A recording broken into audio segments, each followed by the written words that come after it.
செய்யறான். சாப்பாடு பார்த்துருந்தா சாப்பிடலாம் தான், அதுவும் இல்லையா?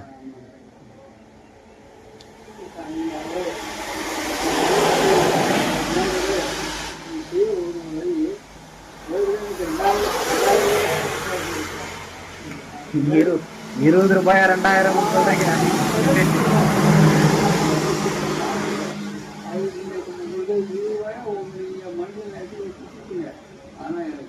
ஏன்டா தான் இருக்குது. இல்லை கையில் காசு இல்லை தந்தா. அப்போ பெட்ரோல் போட்டா போயிட்டு வந்துட்டான். 20 ரூபா தான். நல்ல வேலை கேட்ட நேரம் 20 ரூபாய் இருந்தது. அதே நல்லதா நீ. அதான் இப்போ கையில் காசு இல்லை.